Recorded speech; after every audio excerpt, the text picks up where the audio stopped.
네, 오늘은 누가복음 2장 1절부터 20절까지 하나님의 말씀 나누겠습니다.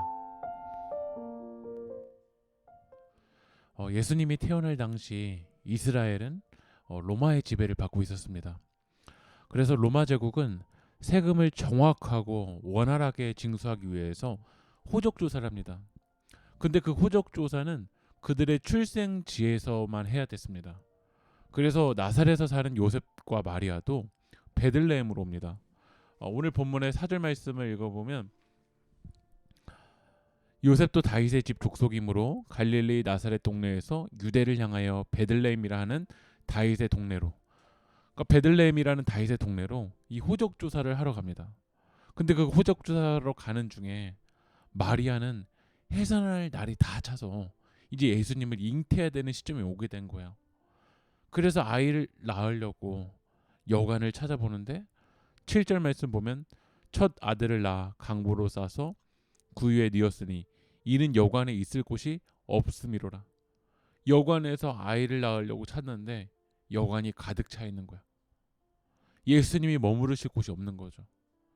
지금도 우리의 생각과 욕심으로 가득 차서 예수님이 머무실 자리가 없는 것처럼 이 시대가 느껴집니다.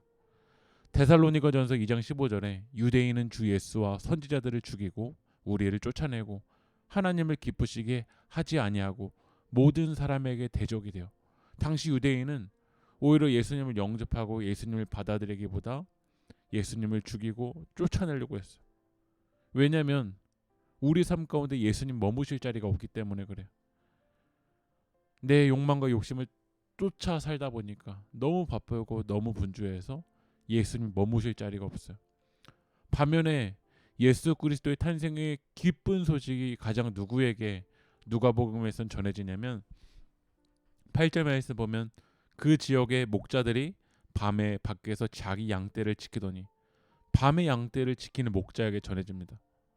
복음은 내 것으로 가득 차 있을 때가 아니라 빈 곳에서 들립니다.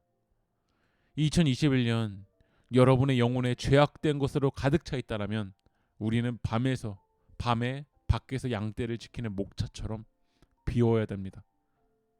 비울 때, 회개할 때 기쁜 소식이 들어올 자리가 있다라는 거죠. 오늘 밤에 양떼를 지키는 목자들에게 10절 말씀 보면 천사가 이르되 무서워하지 말라. 보라, 내가 온 백성에게 미칠 큰 기쁨의 좋은 소식을 너에게 전하노라. 큰 기쁨의 좋은 소식. 그것이 뭐냐면 11절에 오늘 다윗의 동네에 너희를 위하여 구주가 나셨으니 곧 그리스도 주시라. 그리스도 주님. 하나님과 막힌 담을 헐기 위해서 오신 예수 그리스도.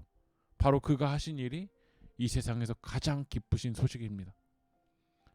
오늘 밤에 양떼를 지키는 목자들에게 그 복음의 소식이 전해졌던 것처럼 여러분도 오늘 하나님 앞에 목마르고 굶주리고 정말 갈급한 심령으로 주님 앞에 나아갈 때 오늘 하나님의 말씀이 여러분 가운데 들리고 그 말씀 가운데 반응해서 승리하는 여러분들이 되길 축복합니다. 기도하겠습니다.